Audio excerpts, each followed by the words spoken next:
नमस्कार दोस्तों, दधिमती संस्कृत एजुकेशन में आपका स्वागत है।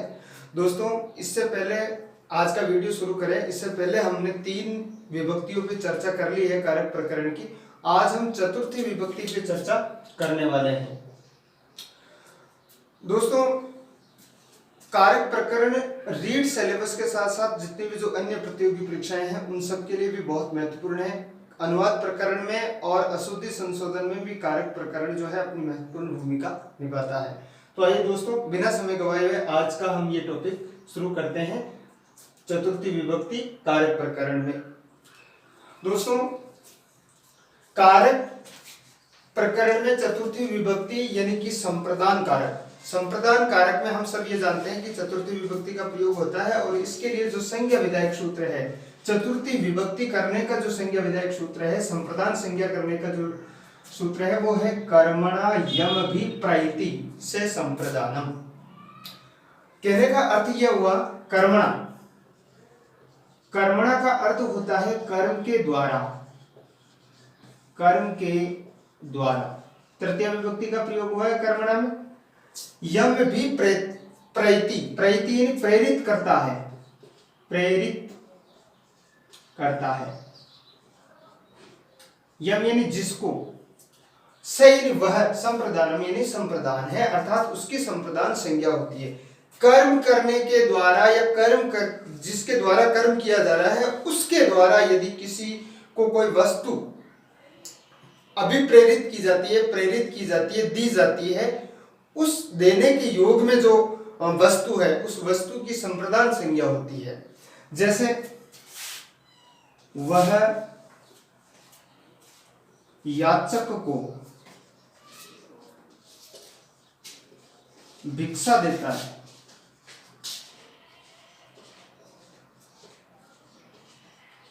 राजा ब्राह्मण को गाय देता है।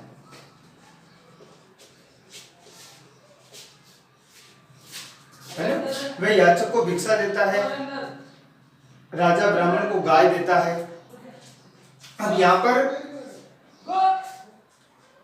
जिसके निमित्त जो कार्य किया जा रहा है, कर्म किसके लिए किया जा रहा है? याचक के लिए। और गाय किसके निमित्त दी जा रही है? ब्राह्मण के निमित्त। ब्राह्मण जो है वो कर्म की प्रधानता है। कर्म किसके लिए? कर्म के द्वारा जो कार्य किया जा रहा है, कर्म किसके लिए किया जा रहा है? याचक के लिए, यहाँ पर ब्राह्मण के लिए। तो जो कर्म के लिए जिस वस्तु दान की जा रही है उस व्यक्ति में जो है उसकी संप्रदान संज्ञा होगी। तो यहाँ पर संप्रदान संज्ञा किसकी होगी? याचक की होगी, ब्राह्मण की होगी। जिसके लिए प्रेरित किया जाए उसमें संप्रदान संज्ञा होगी। तो यहाँ पर याचक की संप्रदान संज्ञा होगी, संप्रदान, किस याचक की संप्रदान संज्ञा होगी। और जिसकी संप्रदान संज्ञा होगी, हमने जितने भी जो अब तक विभक्तियां पढ़ी है आपने ये देखा होगा कि हर विभक्ति को करने के लिए एक सूत्र होता है और जिसकी संप्रदान संज्ञा होगी उस संप्रदान में जो चतुर्थी विभक्ति का प्रयोग होगा वो होगा चतुर्थी संप्रदाने। चतुर्थी संप्रदाने सूत्र से उसमें चतुर्थी विभक्ति का प्रयोग होगा। तो अब जिसकी संप्रदान संज्ञा हुई है वो संप्रदान चतुर्थी संप्रदान से उसमें चतुर्थी होगी। तो याचकाय से याचकाय भिक्षाम ददाति। यानी कि कई बार ऐसा भी होता है कि दा धातु के योग में चतुर्थी विभक्ति का प्रयोग होता है। बिल्कुल होता है, दा धातु के योग में चतुर्थी विभक्ति का प्रयोग होता है। कब? जब होता है जब वो कोई वस्तु देकर के वापस न ले, जब वस्तु को दिया जाए और उसे वापस न ली जाए, तब ही दा के योग में चतुर्थी विभक्ति का प्रयोग होता है, अन्यथा नहीं होता है। जैसे कई बार ऐसा होता है, वह धोबी को कपड़े देता है, वह धोबी को कपड़े देता है, ऐसा होता है ना। तो अब वो धोबी को कपड़े देने के योग में तो दा धातु है, ददाती, यहाँ पर भी ऐसा आया है ना। तो राजा ब्राह्मणाय गाम ददाती, गावे धेनु ददाती, यहाँ पर धेनु का प्रयोग होगा, धेनु ददाती, है ना, राजा ब्राह्मणाय धेनु ददाती। अब यहाँ पर तो ब्राह्मण में चतुर्थी और याचक में भी चतुर्थी विभक्ति का प्रयोग हुआ है, लेकिन क्या इस धोबी में चतुर्थी विभक्ति का प्रयोग होगा? बिल्कुल नहीं होगा। कारण है उसका, क्योंकि हमने इस सूत्र में क्या है कि जिस कर्म के द्वारा जिसे अभिप्रेरित किया जाए, जिसे प्रेरित किया जाए, जिसे दे दिया जाए, उसमें यानी कि दान देने के योग में चतुर्थी विभक्ति का प्रयोग होता है, अन्यथा चतुर्थी विभक्ति का प्रयोग नहीं होता है। फिर उसमें षष्ठी विभक्ति का प्रयोग होता है, ये ध्यान रखें। तो से, अब यहाँ पर धोबी को वे कपड़े देगा, तो धोबी को कपड़े देगा तो उसको हम दान थोड़ी दे रहा है, उसे वापस भी लेगा इस्त्री करने के बाद या कपड़े धोने के बाद। तो जब वापस ले रहा है तो वहां पर द्वितीय विभक्ति का भी कई बार अक्सर ऐसा देखने को मिलता है कि इसमें बहुत सारे गलती से द्वितीय विभक्ति करते हैं, इसमें द्वितीय विभक्ति का प्रयोग नहीं होगा। दान देने के अर्थ में चतुर्थी, और जहाँ दान नहीं दिया जाए और दा धातु हो वहां पर चतुर्थ षष्ठी विभक्ति का प्रयोग होगा। तो यहाँ पर से रजकस्य वस्त्रम या वस्त्राणि, कपड़े बहुवचन है तो वस्त्राणि ददाति।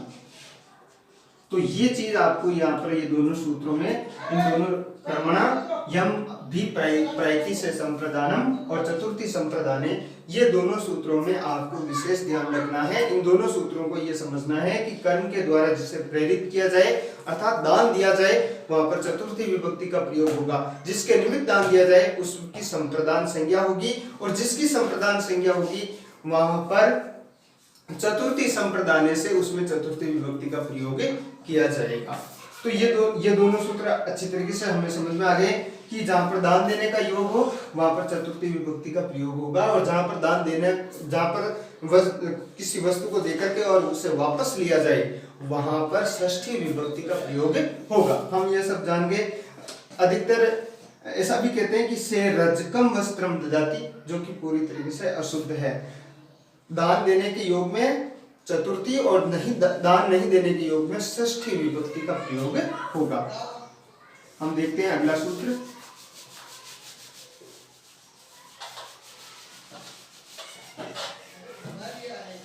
तो ये चीज आपको अच्छी तरीके से समझ में आ गई होगी कि कर्मणा यम भी प्रति से संप्रदानम और चतुर्थी संप्रदाने से उसमें चतुर्थी विभक्ति का प्रयोग होगा। अगला जो सूत्र है वो है रुच्यार्थानाम प्रियमाण है। ये बहुत ही प्रसिद्ध सूत्र है और लगभग हर परीक्षाओं में ये प्रश्न जरूर पूछा जाता है। अब इसमें कई बार क्या होता है, रुच अर्थानाम यानी अर्थ वाली, रुच के अर्थ जैसी धातुएं, है ना, रुच के जैसी, जहां पर रुच धातु के या प्रिय लगने वाली जो धातुएं हैं उसके योग में या उसके अर्थ वाली धातुओं में, रुच के अर्थ वाली धातुओं में, अर्थ वाली धातुओं में, अर्थ वाली जो धातुएं हैं उसके योग में संप्रदान संज्ञा होगी। संप्रदान, उसमें संप्रदान संज्ञा होगी, लेकिन संप्रदान संज्ञा किसकी होगी? जो प्रियमाण है, जो प्रियमाण है। अब प्रियमाणे कौन है? प्रियमाणे वो है जिसको सर्वाधिक प्रिय लगता है, जिसको प्रिय लगता है वह प्रियमाणे है। जैसे बालक को लड्डू अच्छे लगते हैं, बालक को लड्डू अच्छे लगते हैं। राम को पढ़ना अच्छा लगता है।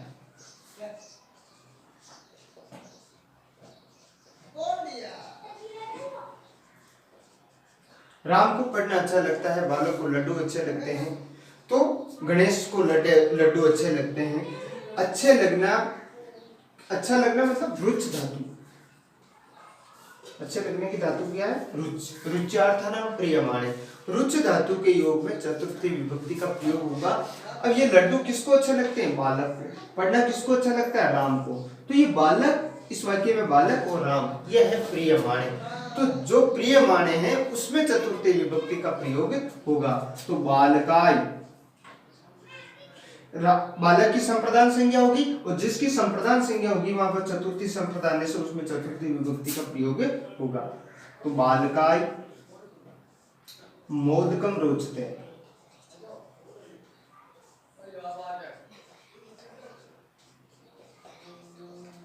रामाय पठनम रोचते,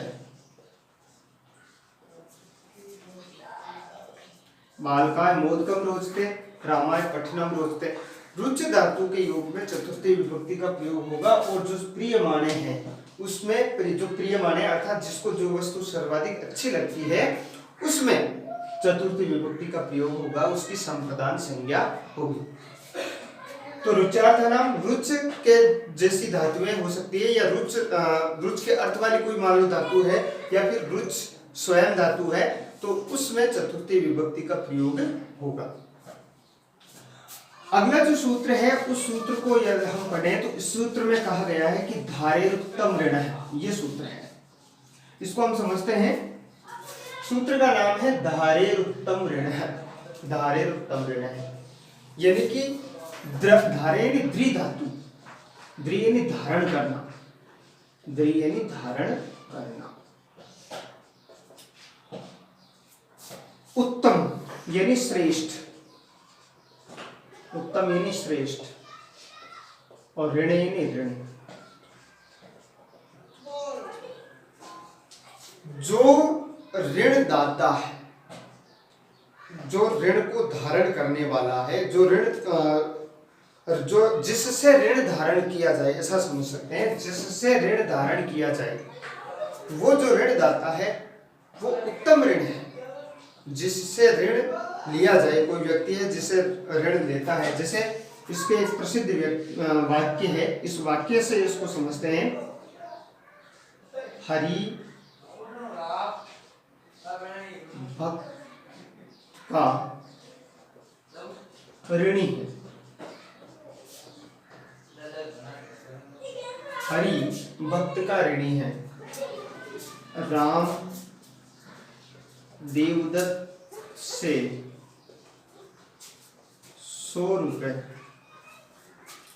धारण करता है।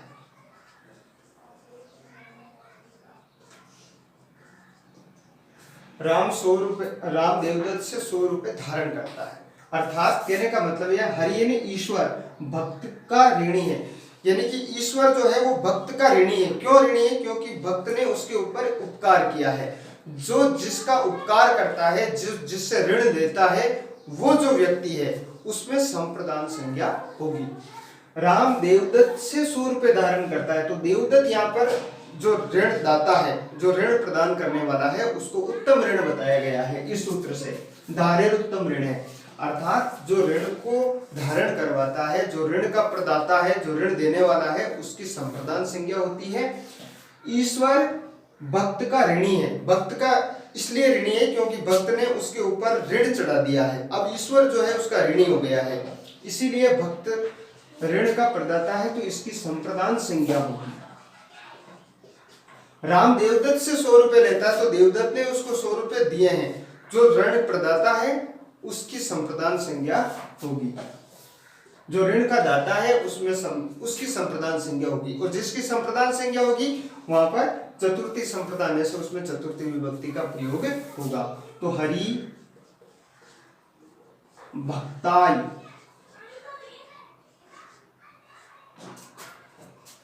ऋणम धार्यति। ऋण ऋणी है, ये नहीं ऋण को धारण करता है। धार्यति। राम है देवदत्ताय शतम धार्यति।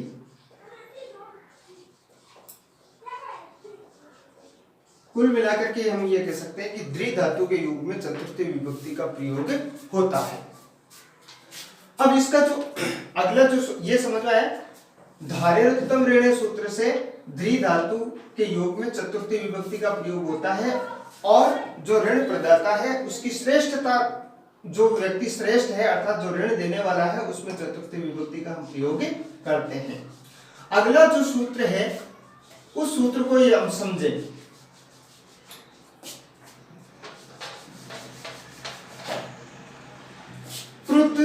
द्रोह, ईर्ष्या, असूया अर्थानाम यम प्रतीकोप। ये काफी बड़ा सूत्र है, हम इसको थोड़ा अलग अलग तरीके से इसको समझने का प्रयास करते हैं। क्रोध, द्रोह, ईर्ष्या, असूया अर्थानाम यम प्रतीकोप है। इसको अलग अलग लिख लेते हैं। क्रोध, द्रोह, ईर्ष्या,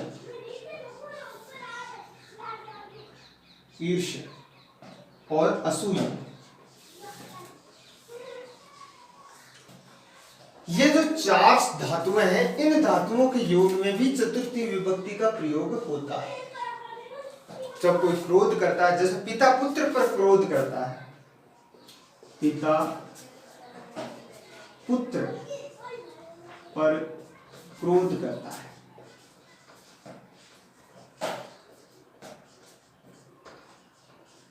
क्रोध का मतलब क्रोध करना, द्रोह का मतलब किसी से घृणा करना, ईर्ष्या का मतलब किसी से ईर्ष्या करना, असूया का मतलब भी घृणा करना होता है। जैसे राम पाप से घृणा करता है, राम पाप से घृणा करता है, राम पाप से घृणा करता है। तो हम ये दो वाक्य से इसको समझ सकते हैं कि क्रोध धातु, द्रोह और ईर्ष्या और असूया, इन धातुओं के योग में चतुर्थी विभक्ति का प्रयोग होता है। जो जिस पर क्रोध किया जाए, जिससे घृणा की जाए, उसकी संप्रदान संज्ञा होती है। तो पिता, अब किस पे क्रोध कर रहा है? पुत्र पे, तो पुत्राय, पिता पुत्राय क्रुध्यति, पिता पुत्राय क्रुध्यति। रामः पापाय ईर्ष्यति या द्रोह्यति,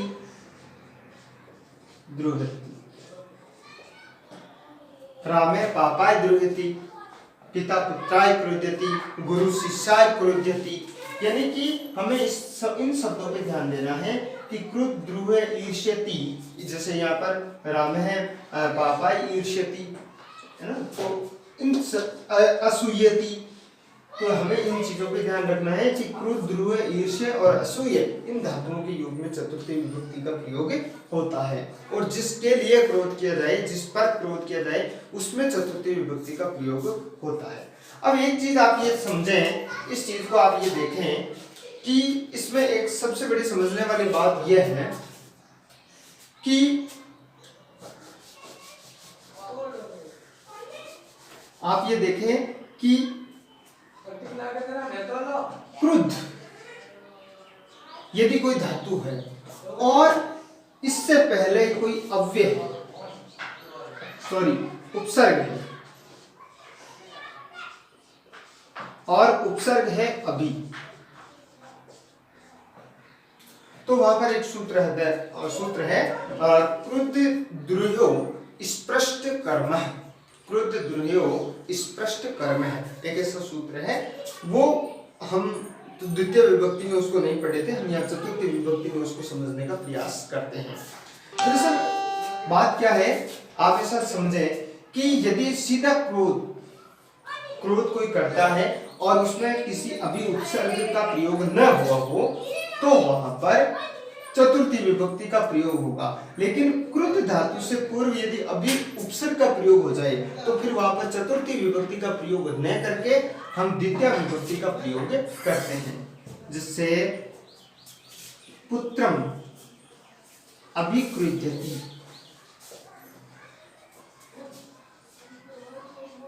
आप ये ध्यान रखें, यदि क्रुद्ध धातु से पूर्व यदि कोई उपसर्ग प्रयोग हो जाए, अभी उपसर्ग आ जाए, तो वहां पर फिर चतुर्थी विभक्ति का प्रयोग न करके हम द्वितीय विभक्ति का प्रयोग करेंगे। तो आप ये परीक्षा में इस तरीके का प्रश्न पूछा जा सकता है कि जैसे अभी प्लस क्रुद्ध दे दिया और वहां पर विभक्ति का पूछ सकता है, तो वहां पर चतुर्थी विभक्ति नहीं करनी है, हमें द्वितीय विभक्ति करनी है। ये नोट में हमें ध्यान रखना है, आप इसको विशेष ध्यान रखें। क्रुद्ध धातु से पूर्व यदि अभी उपसर्ग है तो उसमें चतुर्थी विभक्ति का प्रयोग नहीं होगा। ठीक वैसे ही जैसे वो दान वाली उसमें षष्ठी विभक्ति का प्रयोग हुआ था, यहाँ पर द्वितीय विभक्ति का प्रयोग होगा। जैसे वह रजक को धोबी को कपड़े देता है तो वहां पर चतुर्थी का प्रयोग नहीं होकर के षष्ठी का प्रयोग होगा।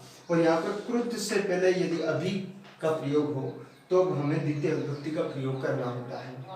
हम कई बार संस्कृत बनाने के लिए भी हम ऐसा कर सकते हैं, संस्कृत बनाए तब हम अभी का प्रयोग करें या न करें वो हमारे ऊपर निर्भर करता है कि हम यदि क्रुद्ध धातु से पहले अभी उपसर्ग का प्रयोग करें तब हमें विभक्ति द्वितीय लगानी है, और यदि हम अभी का प्रयोग न करें तब हमें चतुर्थी विभक्ति का पुत्राय शब्द यहाँ पर प्रयोग में लेना है। तो ये संस्कृत बनाते समय ये हमारे ऊपर विवेक के ऊपर भी निर्भर करता है। तो दोस्तों अब आगे बढ़ते हैं अगले सूत्र की ओर। अगला जो सूत्र है वो कहता है तादर्थ्य चतुर्थी वाच्या।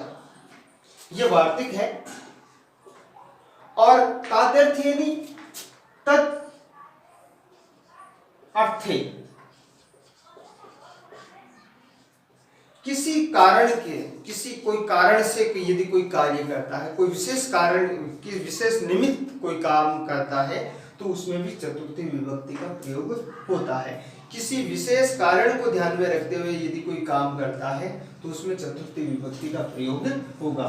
तद अर्थे, अर्थ यानी अर्थ में, तद यानी उसके लिए, यदि कोई विशेष अर्थ के लिए यदि कोई कार्य करता है, ये वार्तिक है तादर्थ्य चतुर्थी वाच्या, तो उसमें भी चतुर्थी विभक्ति का प्रयोग होगा। जैसे वह मोक्ष के लिए, मोक्ष के लिए हरि को भजता है, मोक्ष के लिए हरि को भजता है। ईश्वर की मोक्ष प्राप्ति करने के लिए, मोक्ष की प्राप्ति के लिए वह ईश्वर की आराधना करता है। तो से मोक्षाय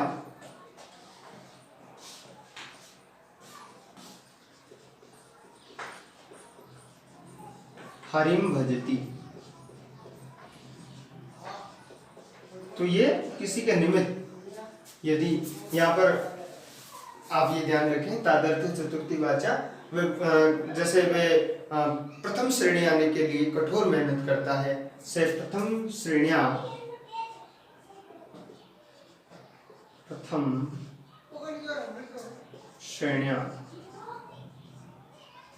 प्राप्तुम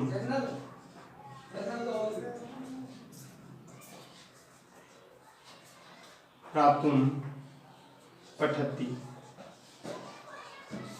वह प्रथम श्रेणी प्राप्त करने के लिए पढ़ता है। तो जब किसी विशेष कारण के लिए कोई कार्य करता है तो उसमें भी चतुर्थी विभक्ति का प्रयोग होता है। अगला हम सूत्र देखें तो उस सूत्र में कहा गया है नमः स्वस्ति स्वाहा स्वधा अलम वसट, इनके योग में चतुर्थी विभक्ति का प्रयोग होता है। नमे के योग में, फिर स्वस्ति के योग में, फिर स्वाहा के योग में, फिर स्वाधा के योग में, फिर अलम के योग में और वसट के योग में। इनके योग में भी चतुर्थी विभक्ति का प्रयोग होता है। नमः यानी नमस्कार करना, स्वस्ति यानी कल्याण करना, स्वाहा यानी आहुति देना, स्वधा यानी कल्याण, अलम यानी पर्याप्त। यहाँ पर अलम का अर्थ है पर्याप्त, यहाँ पर अलम का अर्थ है पर्याप्त। हम तृतीय विभक्ति में इसको नहीं पढ़े थे क्योंकि यहाँ पर चतुर्थी विभक्ति में दोनों को इसको साथ में समझाना था। और वसट का अर्थ होता है किसी के निमित्त आहुति देना। नमः शिवाय या हनुमते नमः, अनुमते नमः, गुरुवे नमः। तो नमः के योग में चतुर्थी विभक्ति का प्रयोग होता है। विश्वाय स्वस्ति, विश्वाय स्वस्ति। स्वाहा, जैसे इंद्राय स्वाहा,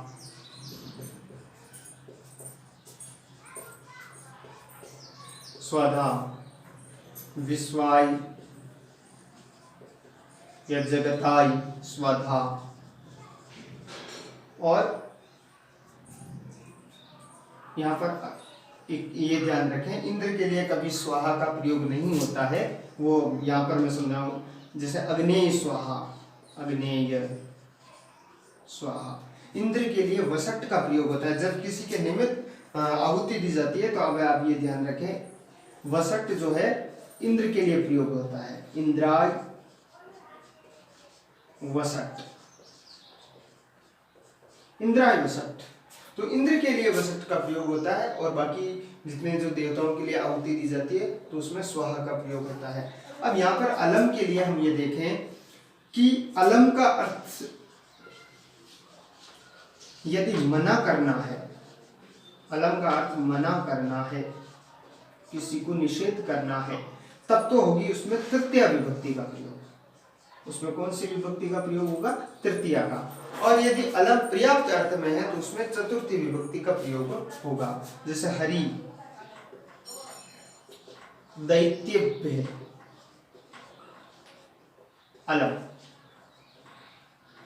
हरि देवताओं के लिए पर्याप्त है, हरि दैत्यों के लिए पर्याप्त है, जो दुष्ट है दुष्टों के लिए पर्याप्त है। तो ईश्वर जो है दुष्टों के लिए पर्याप्त है। तो पर्याप्त होने के योग में यहाँ पर चतुर्थी विभक्ति का प्रयोग होगा। और यदि किसी को मना करना हो, जैसे अलम विवादेन, अब समझे कैसे इसको कि कहाँ अलम का अर्थ है तृतीय विभक्ति और कहाँ पर अलम का अर्थ पर्याप्त होकर के चतुर्थी विभक्ति का प्रयोग होगा। तो हमें ये ध्यान देना होगा कि यदि हम किसी को मना कर, जैसे ऐसा कोई वाक्य हो जिसमें मना करने का योग हो, तो वहां पर हमें तृतीय विभक्ति का प्रयोग करना होगा। जैसे ज्यादा चंचलता प्रकट मत करो, तो अलम अति दाक्षिण्येन,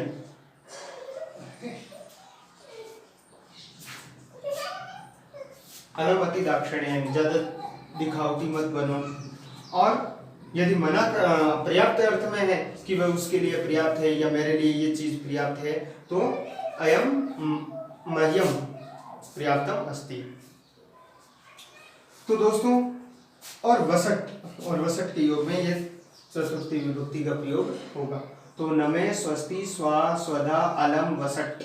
और अलम जो है दो अर्थों में प्रयोग होता है, एक तृतीय विभक्ति के रूप में मना करने के योग में, और एक चतुर्थी विभक्ति पर्याप्त के अर्थ में। तो दोस्तों, आशा करता हूँ ये वीडियो और ये सूत्र आपको समझ में आए होंगे। धन्यवाद। अगला वीडियो लेकर के उपस्थित हो, तब